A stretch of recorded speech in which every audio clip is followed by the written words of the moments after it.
എൻ്റെ പേര് ആകാശ് അലക്സാണ്ടർ. ഇത് എൻ്റെ അമ്മ ഫിലോമിന. ഇതെൻ്റെ ഭാര്യ ഷോബിയ. ഞങ്ങൾ കോയമ്പത്തൂരിൽ നിന്നാണ് വന്നേക്കണേ. ഈ കുടുംബത്തെ സാക്ഷിയായി നിർത്തിയ ദൈവത്തിനും മാതാവിനും ആദ്യം നന്ദി പറയുകയാണ് ഞാൻ. ആദ്യമായിട്ട് ഈ കൃപാസനത്തിൽ ഉടമ്പടി എടുത്തത് എൻ്റെ അമ്മയാണ്. മക്കൾക്ക് വേണ്ടി പ്രാർത്ഥിക്കണമെന്ന് പറഞ്ഞ് അമ്മ ഉടമ്പടി എടുത്ത് പ്രാർത്ഥിക്കുകയായിരുന്നു. പക്ഷേ ഞങ്ങൾക്ക് അതിൽ ഒരു താല്പര്യം ഉണ്ടായിരുന്നില്ല, ഒരു വിശ്വാസം ഉണ്ടായിരുന്നില്ല. വെറുതെ പള്ളി പോവാ, ക്രിസ്ത്യാനി എന്ന് പറഞ്ഞിട്ട് നടക്കുക, അതുമാത്രമേ ഉണ്ടായുള്ളൂ. പക്ഷേ ദൈവത്തിന് മറന്ന് നടന്ന എപ്പോഴാണെങ്കിലും ദൈവം തിരിച്ച് ചോദിക്കുമെന്ന് ഞങ്ങൾക്ക് കാണിച്ചു തന്നു. കഴിഞ്ഞ വർഷം ഇതേ മാസം ജനുവരി മാസം അമ്മയ്ക്ക് ബ്ലീഡിങ് തുടങ്ങി. പക്ഷേ ഞങ്ങളുടെ അടുത്ത് പറഞ്ഞില്ല, ബ്ലീഡിങ് ആയിരുന്നു. ജനുവരി കഴിഞ്ഞു, ഫെബ്രുവരി കഴിഞ്ഞു, മാർച്ച് കഴിഞ്ഞു. 3 മാസം അമ്മയ്ക്ക് ബ്ലീഡിങ് ആയിരുന്നു. പക്ഷേ അമ്മ ഞങ്ങളുടെ അടുത്ത് പറഞ്ഞില്ല. ഏപ്രിൽ മാസം 1-ാം തീയതി അമ്മ കിടന്നു. അപ്പോഴാണ് ഞങ്ങളുടെ അടുത്ത് പറഞ്ഞത് ഇങ്ങനെ എനിക്ക് ഉണ്ടെന്ന്. ഞങ്ങൾക്ക് അപ്പം തന്നെ വിറയൽ തുടങ്ങി. അപ്പം തന്നെ ഞാൻ ഏപ്രിൽ 2-ാം തീയതി ഹോസ്പിറ്റലിൽ വിളിച്ചുകൊണ്ട് പോയി. ഡോക്ടറുടെ അടുത്ത് പറഞ്ഞപ്പോൾ അമ്മയ്ക്ക് 6% ബ്ലഡേ ഉള്ളൂ ശരീരത്തിൽ. ബ്ലഡ് നിൽക്കാണ്ട് പോയിട്ടിരിക്കുകയാണ്. ഇത്രയും മാസം നിങ്ങൾ എന്താ ചെയ്തുകൊണ്ടിരുന്നതെന്ന് പറഞ്ഞ് വല്ലാത്ത ചീത്ത പറഞ്ഞു. അതിൻ്റെ കൂടെ ഇനിയൊരു കാര്യം പറഞ്ഞു, അമ്മയ്ക്ക് ക്യാൻസർ ആകാൻ സാധ്യതയുണ്ട് അങ്ങനെയെന്നൊരു വാക്കും പറഞ്ഞു. 10 ദിവസം കഴിഞ്ഞ് ബയോപ്സി റിപ്പോർട്ട് വന്നതും ക്യാൻസറാണ്, 3rd സ്റ്റേജാണ് അങ്ങനെയെന്ന് പറഞ്ഞു. ഞങ്ങൾക്ക് എന്താ ചെയ്യേണ്ടതെന്ന് ഒരു പിടുത്തമില്ലാണ്ടിരുന്നു. അപ്പോഴും ഞാൻ കർത്താവിനെ വിളിച്ചില്ല. ഇങ്ങനെ നടന്നു, എന്താ ചെയ്യേണ്ടതെന്ന് ഒരു കർത്താവിനെ ഞാൻ വിളിച്ചില്ല. ഹോസ്പിറ്റലല്ലേ, ശരി നോക്കാമെന്ന് പറഞ്ഞ് 1 മാസം അമ്മ ബെഡിൽ തന്നെയായിരുന്നു. യൂറിൻ ട്യൂബും മോഷനും ഒക്കെ ബെഡിലായിരുന്നു. ബെഡിൽ നിന്ന് എണിക്കാൻ പറ്റാവുന്ന കിടപ്പിലായിരുന്നു. 1 മാസം കഴിഞ്ഞ് ഡോക്ടർ വന്ന് പറയാണ്, അമ്മ തിരിച്ച് കിട്ടില്ല, നിങ്ങൾ പ്രാർത്ഥിച്ചോ എന്ന് പറഞ്ഞു. അപ്പോഴാണ് എൻ്റെ മനസ്സിൻ്റെ ഉള്ളിൽ പ്രാർത്ഥന എന്ന് പറഞ്ഞ ഒരു സാധനമുണ്ട്, അതെന്താ നമുക്ക് ഓർക്കാത്തതെന്ന് പറഞ്ഞ് മെയ് മാസം ആ ലാസ്റ്റ് മൂലയിൽ നിന്നാണ് ഞാൻ വെറുതെ ഇരുന്നാണ്, ഉള്ളിലും കൂടി കയറിയില്ല. ഞാൻ മാത്രം ഒറ്റയ്ക്ക് അവിടെ വന്ന് ഇരുന്ന് മാതാവിൻ്റെ മുഖത്ത് നോക്കി ഇരുന്നു, പ്രാർത്ഥിച്ചില്ല. കണ്ണീര് വരാൻ തുടങ്ങി എൻ്റെ മുഖത്ത് നിന്ന്. എങ്ങനെയാണെന്നറിയില്ല, ഞാൻ പ്രാർത്ഥിച്ചും കൂടിയില്ല, പക്ഷേ കണ്ണീര് വരാൻ തുടങ്ങി. അപ്പോൾ ഞാൻ മാതാവിനോട് വെറുതെ സംസാരിക്കണ പോലെ സംസാരിച്ചതാ, ഞാൻ എൻ്റെ അമ്മനെ ഇവിടെ വിളിച്ചുകൊണ്ട് വരണം, അപ്പോഴാണ് ഞാൻ ഇവിടെ ഉടമ്പടി എടുക്കുകയുള്ളൂ അങ്ങനെയെന്ന് ഞാൻ പ്രാർത്ഥിച്ചതല്ല, സംസാരിച്ചതാ. അടുത്ത ആഴ്ച തന്നെ അമ്മ ബെഡിൽ നിന്ന് ഇറങ്ങി, യൂറിൻ ട്യൂബ് അഴിച്ചെടുത്ത് മാറ്റി. അമ്മയ്ക്ക് ഒരു മാറ്റം എങ്ങനെയാണെന്ന് വന്നതെന്ന് അപ്പോഴും വന്നില്ല എനിക്ക്. അതിൻ്റെ അടുത്ത ആഴ്ച ഡോക്ടർ വന്ന് പറഞ്ഞാൾ, ഇതെങ്ങനെ സംഭവിച്ചേ, കിട്ടില്ല എന്ന് പറഞ്ഞ ആൾ എങ്ങനെ എഴുന്നേറ്റ് നടന്നേ എന്ന് പറഞ്ഞ ഡോക്ടർ അതിശയിച്ചു. 6% ബ്ലഡ് ഉണ്ടായ ശരീരത്തിൽ ഇപ്പോൾ 9%. എങ്ങനെ പറ്റി എന്ന് പറഞ്ഞ ഒരു ഇത്. അപ്പോൾ അടുത്ത മാസം തന്നെ ഞാൻ ജൂൺ മാസം 24-ാം തീയതി ഞാൻ ഉടമ്പടി എടുത്തു. ഇവിടെ അമ്മനെ വിളിച്ചിട്ട് വന്ന് ഞാൻ ഉടമ്പടി എടുത്തു. അത് മാതാവ് എനിക്ക് തന്ന തിരിച്ചടിയാണ്. ഞാൻ കർത്താവിനെയും മാതാവിനെയും മറന്നു എന്ന് പറഞ്ഞ ഒരു തിരിച്ചടിയാണ്. ഞാൻ അമ്മനെ ഇവിടെ നേരെ വിളിച്ചിട്ട് വന്നു, ഉടമ്പടി എടുത്തു, അച്ഛനോട് നിർത്തി പ്രാർത്ഥിച്ചു, കൈവച്ച് പ്രാർത്ഥിച്ചു, തിരിച്ച് വിളിച്ചുകൊണ്ട് പോയി. അതിൻ്റെ അടുത്ത മാസം തന്നെ വീട്ടിൽ ഡിസ്ചാർജായി വീട്ടിലേക്ക് വന്നു. ഒറ്റ ഗുളികയും മരുന്നും ഞാൻ കൊടുത്തില്ല. അമ്മയ്ക്ക് ഈ ഉപ്പും തേനും തൈലവും ഒക്കെ യൂസ് ചെയ്ത് ഞാൻ അമ്മനെ നോക്കി, അമ്മനെ കൂടെ ഇരുന്ന് നോക്കി. അതിൻ്റെ 3 മാസം കഴിഞ്ഞ് പുതുക്കാൻ വരുമ്പോൾ അമ്മയ്ക്ക് പുതുക്കിയിട്ട് ഞാൻ പോയപ്പോൾ ഇവിടെ ഇരുന്ന് പ്രാർത്ഥിച്ചു, ഉള്ളിലിരുന്ന് പ്രാർത്ഥിച്ച് എന്തിനാന്ന് വെച്ചാൽ ഞാൻ അടുത്ത പ്രാവശ്യം വരുമ്പോൾ അമ്മയുടെ റിപ്പോർട്ടിൽ ഒന്നും ഉണ്ടാവാൻ പാടില്ല എന്ന് പ്രാർത്ഥിച്ചു. അതേപോലെ തന്നെ പെറ്റ് സ്കാനിൽ ഒന്നുമില്ല എന്ന് പറഞ്ഞു ഡോക്ടർ.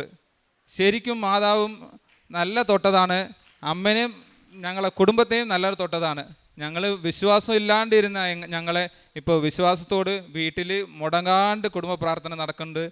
ഞങ്ങൾ എല്ലാ ആരാധനയിലും പങ്കെടുക്കുന്നുണ്ട്, ഉപവാസം ഇരുന്ന് പ്രാർത്ഥിക്കുന്നുണ്ട്.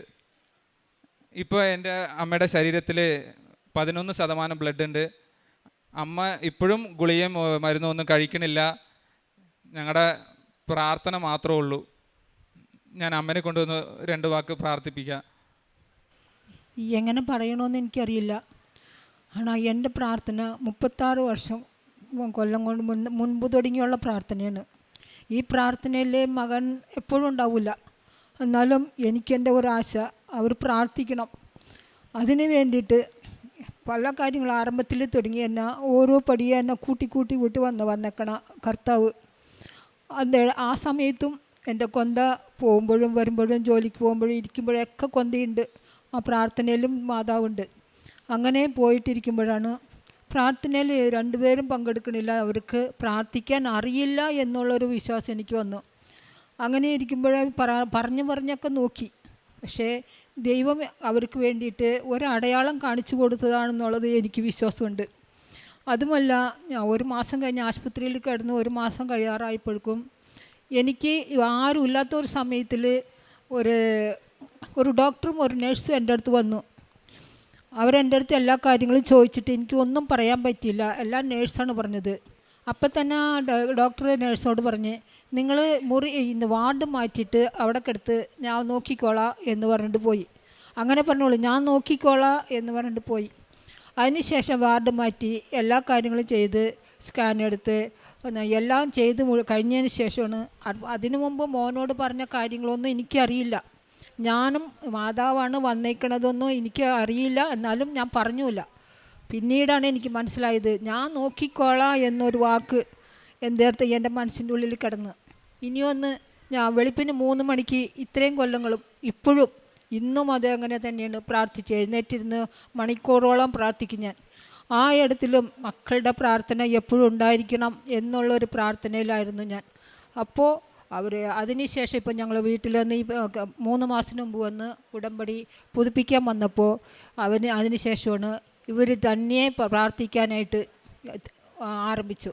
അത് ഇംഗ്ലീഷിലുള്ള ഇതായിരുന്നാലും മലയാളത്തിലായിരുന്നാലും മംഗ്ലീഷ് എന്ന് പറഞ്ഞ മാതിരി ഒരു ബുക്ക് വാങ്ങിച്ച് അവർ തന്നെ പ്രാർത്ഥിക്കാൻ, സമയമായി കഴിയുമ്പോൾ അമ്മ വാ നമുക്ക് പ്രാർത്ഥന എത്തിക്കുക എന്നും പറഞ്ഞിട്ട് വിളിക്കണ അളവുക്ക് അവർ വന്നിട്ടുണ്ട്. എനിക്കിനി പറയാനുള്ളത്, എൻ്റെ കൂടെ നിന്ന് എന്നെ നോക്കാനായിട്ട് ഇങ്ങനെ വളഞ്ഞു കിടക്കണം. ഞാൻ നിവർന്ന് നിൽക്കാൻ പറ്റില്ല. 3 ആൾ താങ്ങിയാലേ പിടിക്കാൻ പറ്റൂ, നടക്കാൻ പറ്റുള്ളൂ.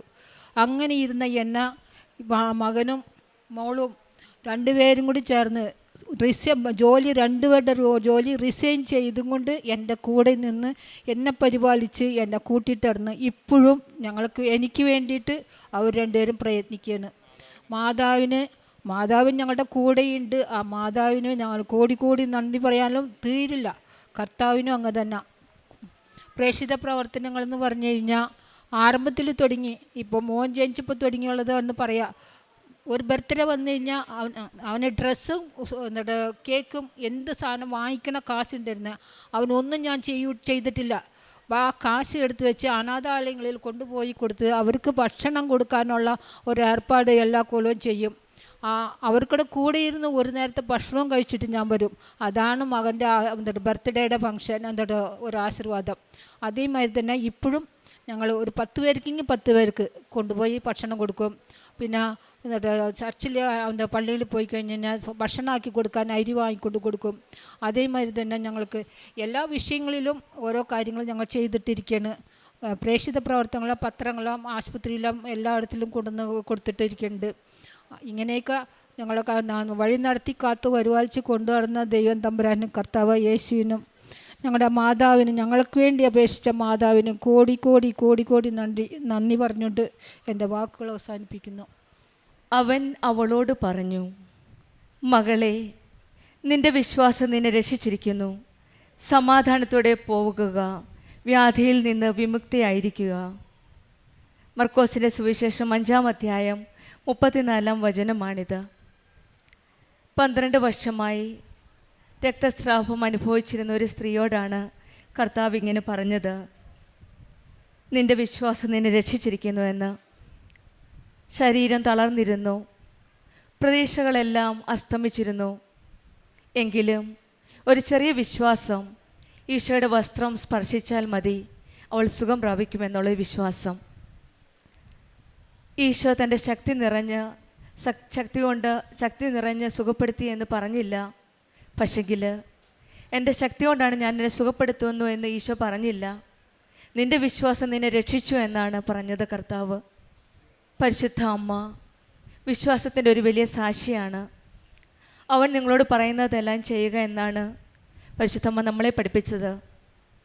ഈ ആലയത്തിലെത്തുന്ന, ഈ സന്നിധിയിലെത്തുന്ന ഓരോരുത്തരോടും, ഉടമ്പടി എടുത്തുന്ന എല്ലാ മക്കളോടും പരിശുദ്ധ അമ്മയും ഇത് തന്നെയാണ് പറയുന്നത്. അവൻ പറയുന്നത് ചെയ്യുക. യേശുവിലേക്ക് നമ്മളെ വിശ്വാസത്തോടെ നയിക്കുന്നത് പരിശുദ്ധ അമ്മയാണ്. ദീർഘകാല രോഗങ്ങൾ, ആരോഗ്യ പ്രശ്നങ്ങൾ, എങ്ങനെയാണ് മുന്നോട്ട് പോകുന്നത് എന്നറിയാത്ത നിമിഷങ്ങളിൽ കർത്താവ് നമ്മളെ വിളിക്കുകയാണ് മകളെ, മകനെ എന്ന്. വിശ്വാസത്തോടെ പ്രാർത്ഥിക്കുമ്പോൾ സന്തോഷത്തോടെ നമ്മൾ ഇവിടുന്ന് ഈ ആലയത്തിൽ നിന്ന് മടങ്ങുന്നു. കണ്ണുനീരോടെ വരുന്നവർ സമാധാനത്തോടെ ഇവിടുന്ന് ഈ ആലയത്തിൽ നിന്ന് ഇറങ്ങിപ്പോകുന്നു. അങ്ങനെയുള്ളൊരു വലിയൊരു സാക്ഷ്യമാണ് ആകാശ് അലക്സാണ്ടർ എന്ന മകൻ നമ്മളോട് സാക്ഷ്യപ്പെടുത്തിയത്. 3 മാസത്തോളം നീണ്ടിരുന്ന ബ്ലീഡിങ് ഒരു വലിയൊരു ഡേഞ്ചറസ് സിറ്റുവേഷനിലായിരുന്നു. അമ്മ ആരോടും പറഞ്ഞില്ല. ഉടമ്പടിയിലുണ്ടായിരുന്ന ഈ അമ്മ പിന്നീട് പെട്ടെന്ന് വീണു പോയപ്പോഴാണ് മക്കൾ അറിഞ്ഞത്. പെട്ടെന്ന് ഹോസ്പിറ്റലിൽ പോയി.